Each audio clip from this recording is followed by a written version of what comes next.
Então vamos lá, 1 Reis, capítulo 19, só o versículo 9. Que diz assim: ali entrou numa caverna e passou a noite.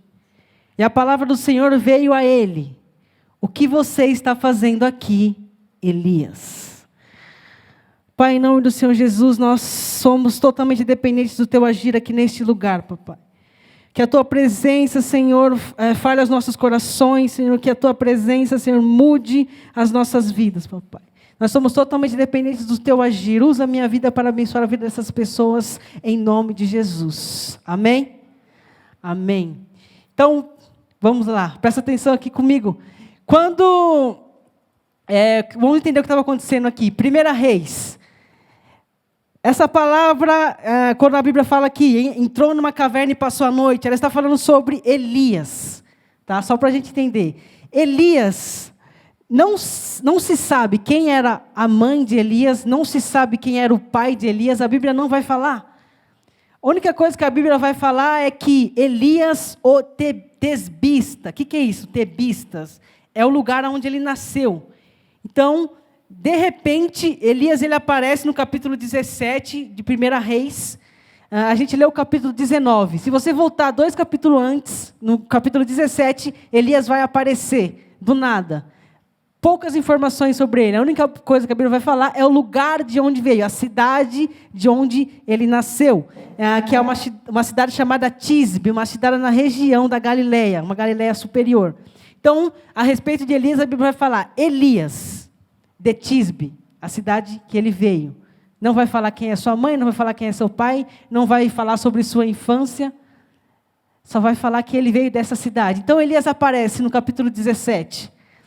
E em quais circunstâncias Elias aparece? Ele aparece predizendo a um rei que por 3 anos não iria chover. É assim que Elias aparece. Ele aparece diante de um rei e fala, não vai chover, até que eu fale que vai chover novamente. É assim que Elias aparece. E só para a gente entender o que estava acontecendo aqui, qual que era o contexto daquela época. Aqui, o reino de Israel já estava dividido, certo? Já tinha a parte do norte e a parte do sul. O reino de Israel estava dividido. Então, e durante todo esse tempo, passaram-se muitos reis, tanto no norte quanto no sul. É como se no Brasil a gente dividisse o Brasil no meio e ficasse a parte norte e a parte sul do Brasil. É assim que estava o reino de Israel naquela época, dividido no meio. E cada parte tinha um rei. E esses reis, eles entravam e saíam a todo momento. Ficava um tempo, aí entrava outro. Ficava um tempo, entrava outro. E todos esses reis que vão entrar, a Bíblia vai falar assim, vai falar o nome do rei e falar, ele fez o que o Senhor aprova. Ou vai falar, ele fez o que o Senhor reprova. Todos os reis. Na verdade, a maioria deles foi ruim. Tá? A maioria deles, a Bíblia vai falar, ele fez o que o Senhor reprova. No meio ele vai ter alguns bons, mas a maioria dos reis foram reis péssimos para Israel. Porque eles faziam coisas que Deus reprovava. Certo? Então, nessa época aqui, o rei que está reinando é um cara chamado Acabe.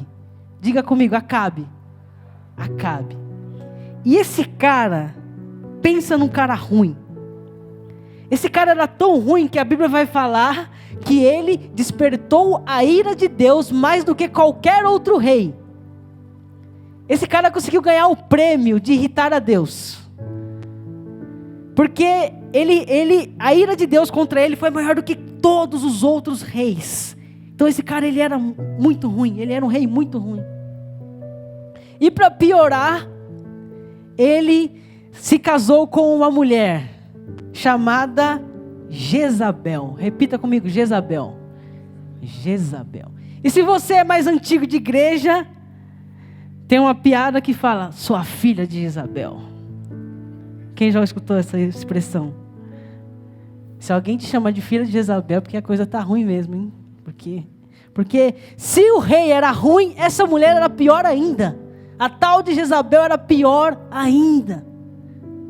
E aí juntou os dois, ruim com ruim, dá mais ruim ainda. Então essa era a situação do povo. Essa era a dupla que estava reinando ali Israel. E aí Elias aparece. E Elias chega para esse Acabe e fala assim, não cairá orvalho do céu, chuva no caso, não cairá orvalho do céu até que eu fale novamente. Não vai chover, Elias. Só vai chover de novo quando eu falar. Elias fala para o rei. Elias era um grande homem de Deus, usado por Deus, foi levantado por Deus para restaurar a adoração verdadeira do povo de Israel. Porque naquela época, por conta esse rei ruim e da sua mulher Jezabel, o povo adorava outros deuses. O povo adorava o deus Baal, Deus adorava a deusa Acera. Então Elias é levantado por Deus para trazer o povo de volta à adoração verdadeira, que é o único que é digno de ser adorado, que é o nosso Deus. Essa era a missão, esse era o propósito de Elias. Então Elias fala isso para o rei: não choverá enquanto eu não falar, certo? E aí uma grande seca vem sobre Israel, parou de chover. E naquela época as pessoas eram totalmente dependentes da chuva, do orvalho que caía do céu. Então se não chovia, não tinha plantação. Então começou uma crise ali de alimentos em Israel, certo? Deus pega Elias e fala: Elias, sai daí, você vai lá para o riacho. Você vai lá para o riacho chamado Querite, e lá você vai ficar. Então Elias vai para esse riacho que Deus ordena, e ele fica ali à beira do riacho, e a Bíblia vai contar que todos os dias corvos traziam pão e carne para ele. Todos os dias. Foi o primeiro iFood da história, feito por corvos. Então todos os dias os corvos traziam pão e carne para Elias, e ali ele comia, e ali ele bebia do riacho. Só que esse riacho, tem uma hora que esse riacho seca.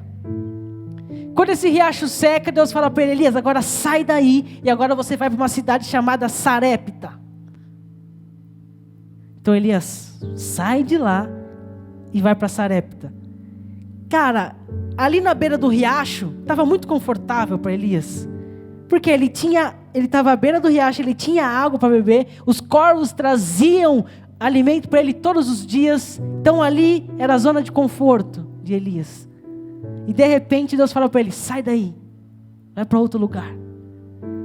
Porque Deus nunca deixa a gente confortável. Deus sempre quer nos tirar da zona de conforto. E vocês já cansaram de escutar isso? Porque isso é uma verdade. Deus sempre quer nos tirar da zona de conforto. Deus sempre quer nos incomodar. Então, quando começou a ficar muito confortável para Elias, Deus fala: sai daí, vai para Sarepta. Porque lá eu vou dar ordens a uma viúva, e essa viúva vai te alimentar, ela vai te dar alimento. Então Elias vai lá para Sarepta. E aí ele encontra essa viúva, e aí é muito interessante porque ele encontra essa viúva, ele pede água para ela, e ela dá água para ele, e depois ele pede comida. E aí ela fala para ele: meu senhor, eu não tenho. E aí ela fala: eu estou aqui porque eu vou voltar para minha casa, vou preparar um bolo para mim e meu filho comer, e depois nós vamos morrer. A Bíblia não fala, mas eu imagino a cabeça de Elias: Deus, o Senhor me tirou de lá, mandou eu vir para Sarepta porque uma viúva iria me sustentar, e eu achei que era uma viúva rica, chega aqui é uma viúva mais pobre que eu. A ponto de a mulher falar: a gente vai fazer, eu e meu filho vamos fazer nossa última refeição e nós morreremos. Essa era a mulher que Deus levantou para ajudar Elias. Essa é a pessoa que Deus levantou para abençoar a vida de Elias. Por que Deus faz essas coisas? Os caminhos de Deus, guardem essa frase: os caminhos de Deus não é para entender, é para se viver. Não procure entender os caminhos de Deus, porque senão você vai ficar louco.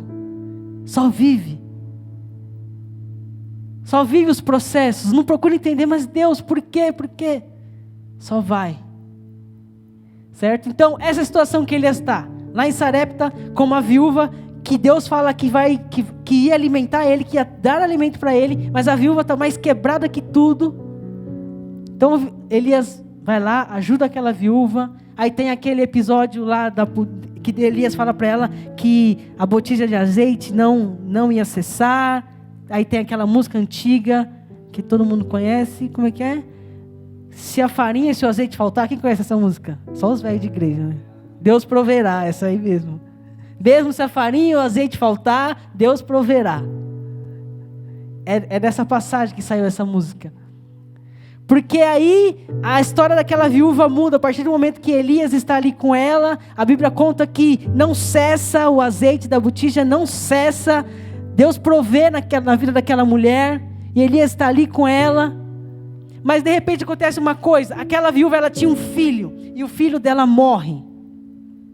E quando o filho dela morre, ela vai reclamar com Elias, e ela fala: meu, o que eu fiz para você, profeta do Senhor, para que esse mal viesse sobre mim?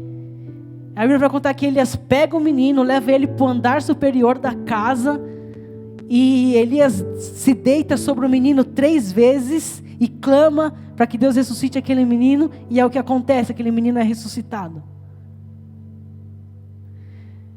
Então, olha aí, Elias sendo usado por Deus. Sendo usado por Deus. Ele tinha um cara que falou: não vai chover enquanto eu não falar. Acaba de ressuscitar um menino. Então Elias está ali. E agora Deus vai mandar Elias mudar de novo. Elias, sai daí agora. Para onde, Senhor? Agora você vai se apresentar a Acabe. Lembra que Acabe era o rei? Agora você vai se apresentar a Acabe e vai falar que agora vai chover. E Deus é muito claro: vá você apresentar-se a Acabe e dizer que cairá orvalho no céu, dizer que vai chover. E aí outra coisa que a gente tem que entender aqui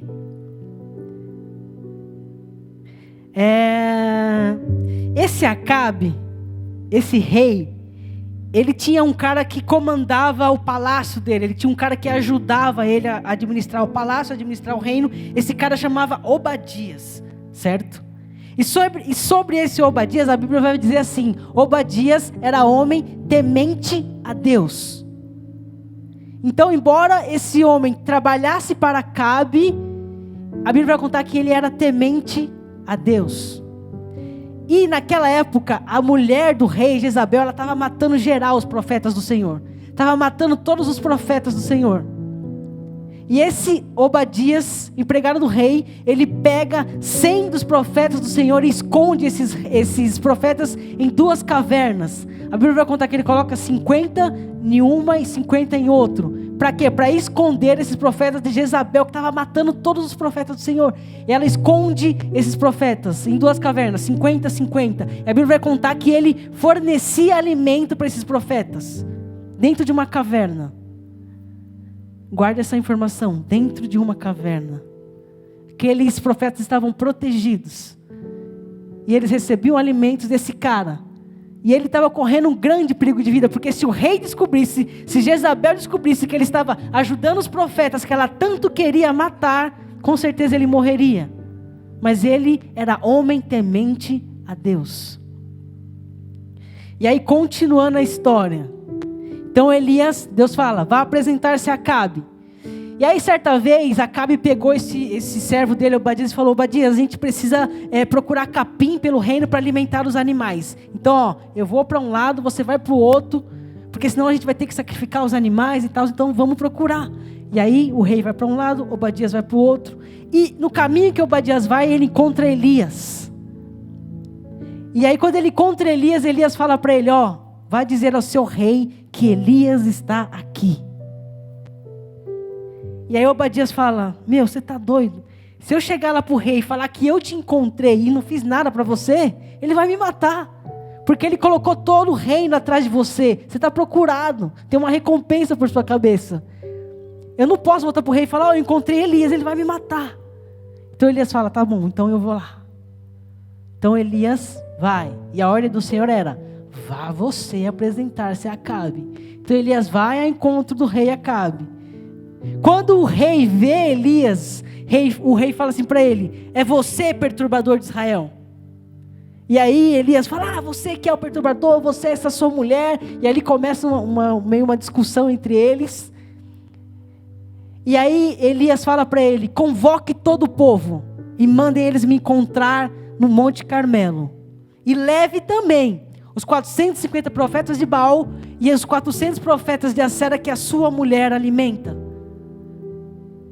Então Elias faz um desafio: convoque todo o povo, me encontre no Monte Carmelo e leve seus profetas pagãos. esses profetas que a sua mulher alimenta, leve eles também. E assim acontece. Então ela está lá naquele encontro, no monte, Elias de um lado e do outro lado 450 profetas de Baal. E todo o povo em volta. E Elias faz um desafio. Elias olha para o povo e diz: até quando vocês vão adorar esses deuses?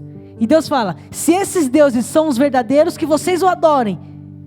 Mas se o meu Deus é o verdadeiro, que vocês adorem o meu Deus. Então Elias faz um desafio. E o desafio era o seguinte: eles construiriam um altar. Eles construiriam um altar. E o Deus que enviasse fogo era o Deus verdadeiro. Elias de um lado, contra 450 do outro. E o Deus que enviasse fogo sobre aquele altar seria o Deus verdadeiro. Esse era o desafio. Vocês conseguem imaginar essa cena? Eu fico lendo a Bíblia e fico imaginando essa cena. E aí, Elias fala: podem começar. E os profetas de Baal começam. E eles clamam por Baal. E eles chamam por Baal. E nada. E eles clamam. A Bíblia vai contar que chega a certo ponto, eles começam a se flagelar, a se bater, a se cortar. E clamam por Baal. E o fogo não vem. E eles clamam. Chega a certo ponto que Elias até começa a zoar e fala: eu acho que ele está dormindo. E fala mais alto, clame mais alto. Porque esse Deus de vocês, ele deve estar dormindo, ele não está escutando. E aí eles continuam. E nada. Aí chega uma hora que Elias: deu? Acabou, Jéssica? Agora sou eu. E aí para zoar, a Bíblia não fala que foi para zoar, mas eu acredito que foi. Ele pega o altar, ele manda trazer 4 jarros de água e ele sopa o altar de água. A Bíblia vai contar a ponto de escorrer água do altar. Um altar molhado, totalmente molhado. Então Elias clama a Deus e o fogo desce sobre o altar. Quando o fogo desce sobre o altar, a Bíblia vai contar. Quando o povo viu isso, todos caíram prostrados e gritaram: o Senhor é Deus. E aí, quando isso acontece, Elias manda prender esses 450 profetas de Baal, leva eles num lugar e mata todos eles, os 450. Mata todos os profetas de Baal. E lembra que ele tinha falado que ia chover? E aí ele pega o servo dele e fala para ele: sobe lá no monte, vê o que você vê. O servo dele sobe, olha, não vê nada. Desce, o que você viu? Não vi nada. Ele fala: sobe de novo. Ele sobe, olha, desce, não vi nada. 7 vezes. Na 7ª vez, quando o servo dele sobe, ele fala: eu vi uma nuvem do tamanho da mão de um homem. E aí ele fala: agora desce, manda Acabe embora, manda Acabe para a casa dele, porque vai chover. E chove.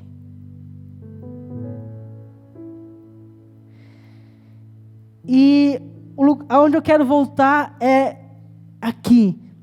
Quando o fogo de Deus desce sobre o altar, o povo, aquele povo que até então adoravam a Baal, adoravam a outros deuses, a Bíblia vai contar que todo o povo se prostra ao chão e fala: o Senhor é Deus. Esse é o Deus verdadeiro. Então, a restauração da adoração ao Deus verdadeiro, ela é estabelecida novamente. Vocês lembram que eu falei que Elias, ele foi levantado para isso, para trazer a adoração ao verdadeiro Deus, porque essa adoração estava para outros deuses. Mas Elias, ele consegue trazer de volta a adoração a Deus. O povo se prostra e fala: esse é o verdadeiro Deus. Então, a adoração ao verdadeiro Deus, o único que é digno, estava restaurada. Grande vitória, Elias. O auge da vida espiritual. O auge da vida ministerial. Elias estava voando, estava no seu melhor momento. Ele acabou de cumprir o seu chamado, acabou de cumprir o seu propósito. Mas, quando Acabe chega em casa, ele conta para Jezabel o que Elias tinha feito com os profetas dela. E aí ela manda um recado para ele. E ela fala assim, manda um mensageiro: se até amanhã, a essa mesma hora, eu não fizer a mesma coisa que você fez com os meus profetas, que os deuses me castiguem. E quando Elias recebe essa mensagem, sabe o que ele faz? Ele foge. Quando ele escuta a mensagem de que Jezabel disse que iria matá-lo, veio para contar que ele foge para salvar a sua própria vida.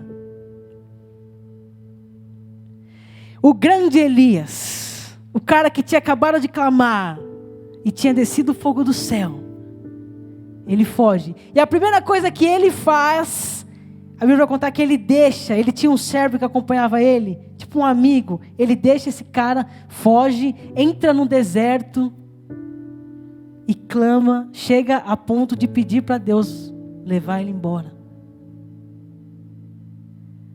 O grande Elias, que tinha acabado de ter a maior vitória da sua vida, o auge da sua vida ministerial, o auge da sua vida espiritual, foge para o deserto e clama a Deus e fala: Deus, me leva.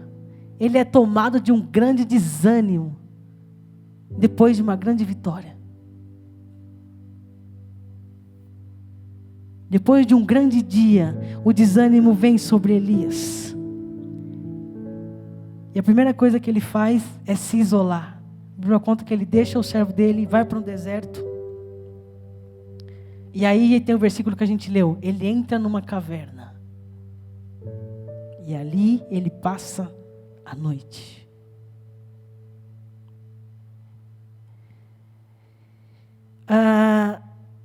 Nós temos que entender que esse sentimento chamado desânimo é um sentimento no qual todos nós estamos propensos. Saiba que em algum momento da sua vida, esse sentimento, ele vai querer tomar conta de você. Sabe? As circunstâncias vão querer fazer você desanimar. Então, o desânimo, ele é um sentimento que todo ser humano tem a inclinação para esse sentimento. E ele tinha chegado em Elias.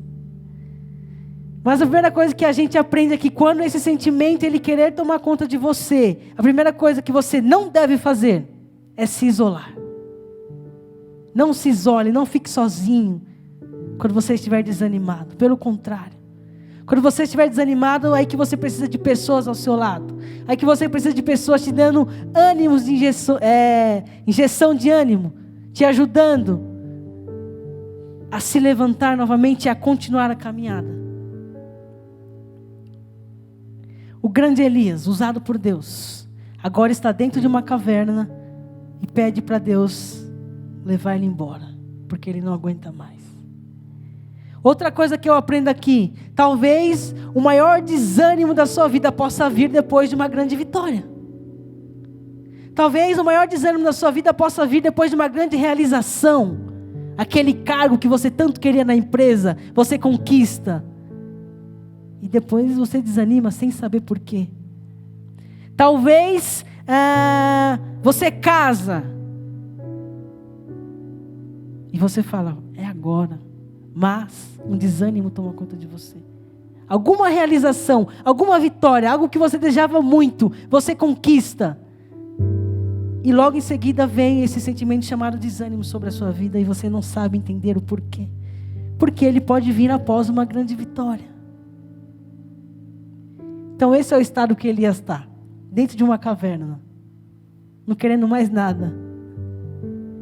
Mas a Bíblia vai contar que Deus aparece naquela caverna e fala, Elias, o que você está fazendo aí? Sai daí, Elias. Eu ainda não acabei com você. Sai daí, Elias. Sai dessa caverna, Elias. Tem muita coisa para você fazer ainda. Levanta. Anda, Elias. O que você está fazendo aí? Eu não te chamei para esse lugar. Eu não te chamei para essa caverna. Eu não te chamei para você estar num lugar desanimado, parado, inerte.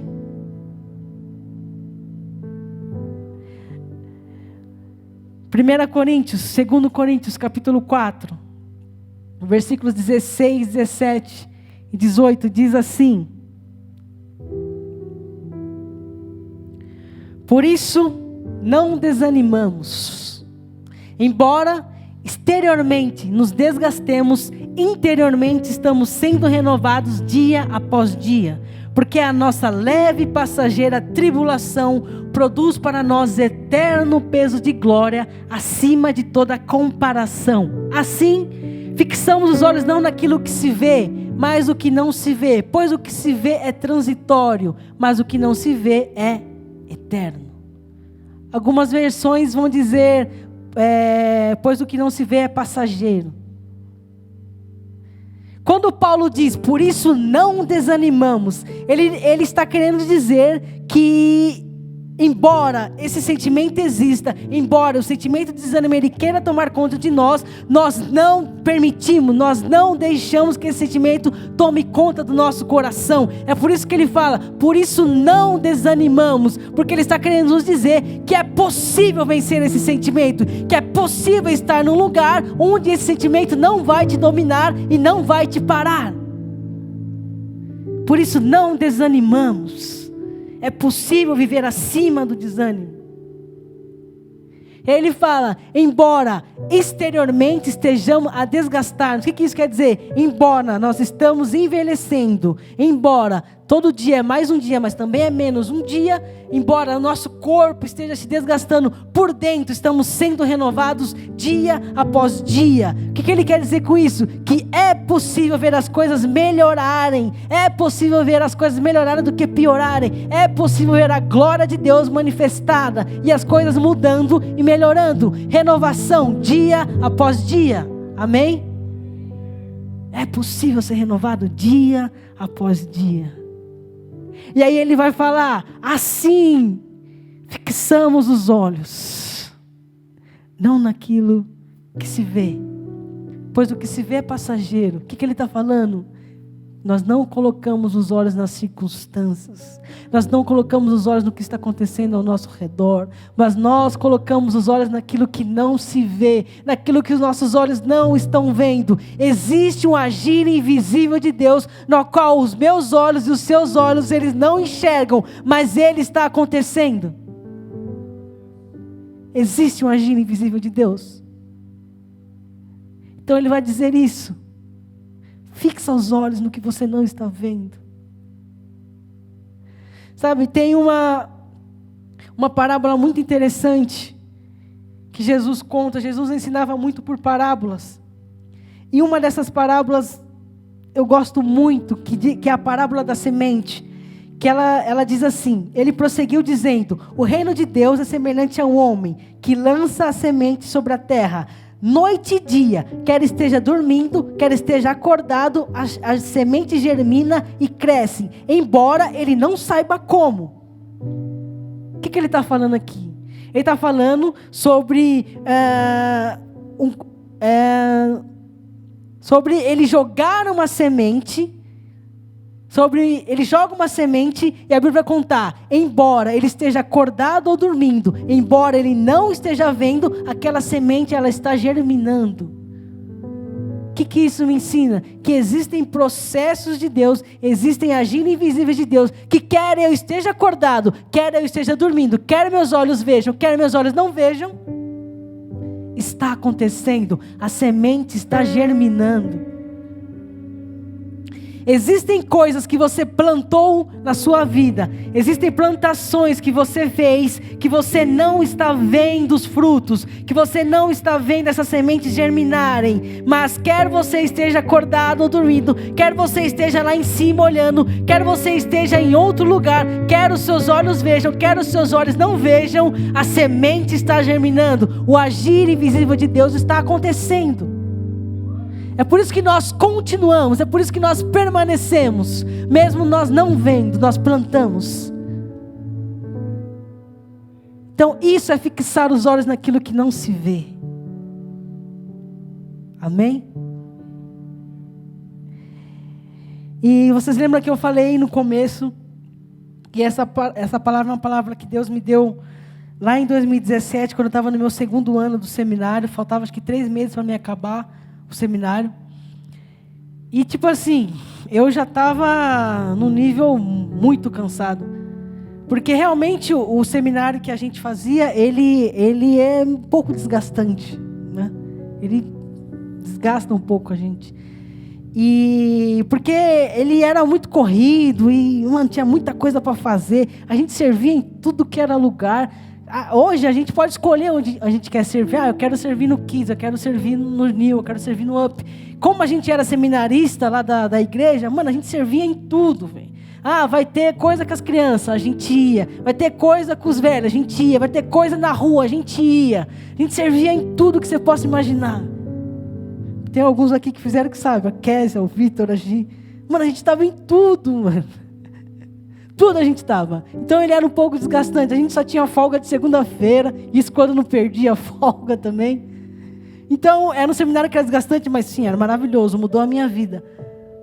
Só que faltando 3 meses para acabar, a gente ia acabar em dezembro, acho que era em outubro mais ou menos, eu já estava num nível assim era setembro, já estava muito cansado, já estava fazendo tudo no automático e meus olhos só estavam fixos só no final. E eu não via a hora de acabar logo. E eu estava assim, num desânimo total. Sabe quando você está desanimado, você só está levando, só esperando o final? E aí foi quando Deus me deu essa palavra. E foi quando Deus falou para mim: sai dessa caverna. O que você está fazendo aí? Falta 3 meses ainda, tem muita coisa para você viver e você está aí parado, desanimado. E por que eu falei que Deus me lembra essa palavra todo ano? Porque durante o ano, eu tenho certeza que não é só eu, todos nós somos propensos a desanimar. Toda vez que esse sentimento tenta vir sobre a minha vida, Deus me lembra dessa palavra. Por isso, não desanimamos. Toda vez que esse sentimento tenta me dominar, tenta me parar, eu lembro: sai dessa caverna. O que você está fazendo aí? Tem muita coisa para você viver ainda. E essa é uma coisa que todos nós precisamos. Todos nós precisamos ser lembrados, todos nós precisamos nos renovar, nos levantar, porque durante o ano, a gente começa o ano muito empolgado, mas durante o ano acontece tanta coisa, que suas forças vão acabando, e você às vezes não vê a hora de chegar ao final do ano, porque você fala: não, ano que vem vai mudar tudo. E aí você arrasta, quando na verdade tinha muita coisa para você viver ainda, e você está totalmente desanimado. Por isso não desanimamos. Sabe? Líder. Você que é líder. Seja líder de Connect, líder de ministério. Você que é líder. Nós, líderes, temos uma propensão a desanimar no meio do caminho. Sabe? Mas eu tenho uma palavra para você que é líder: não desanima. Sai dessa caverna. Está cansado? Eu sei. Está difícil? Eu sei. Mas o liderado fez isso? Eu sei. Levanta. Continua. Tem muita coisa para você fazer ainda. Tem muita gente para você cuidar ainda. Tem muita gente para você abençoar. Sabe, quando Elias estava ali totalmente parado, Deus chega para ele e fala: levanta daí e vai lá ungir Eliseu. Tem que deixar legado. Líder, está desanimado, tem que deixar legado. Vai sair, você vai deixar quem no seu lugar? Quem você preparou? Sabe, Elias não estava querendo mais. Deus fala: tá bom, mas então você vai preparar outro. Vai lá, vai ungir Eliseu. Ele vai lá, unge Eliseu. Ele deixa um legado, ele deixa alguém no lugar dele. Líderes têm que deixar legado. Qual o legado que nós estamos deixando? Por isso não desanimamos. E você que não é líder ainda, já pega essa palavra que você vai precisar. Nós continuamos. Então, Para você viver aquilo que Deus tem para a sua vida, você não vai poder deixar esse sentimento de dominar. Porque sonhos, projetos, ideias, coisas que Deus colocou no seu coração, se você desanimar, elas não vão acontecer. Se você parar, se você ficar inerte, elas não vão sair do papel. E podem até sair, mas elas não serão concluídas. O versículo que fala, tem de bom ânimo, ele é uma ordenança. Tem de bom ânimo, é uma reação ao desânimo. Tem de bom ânimo. As circunstâncias você não pode mudar. Você não tem o controle muitas vezes, mas o seu ânimo você pode. Então a palavra que Deus fala hoje para você, sai dessa caverna. O que você está fazendo aí? Por que você está parado? Eu tenho tanta coisa para você, eu tenho tanta coisa para você viver ainda. Tem tanta gente para você cuidar, tem tanta gente para abençoar, e você está aí parado, desanimado. Sabe, Deus nos fala hoje, Deus nos convida, Nil, sai dessa caverna. O que vocês estão fazendo aí? Você pode se colocar de pé?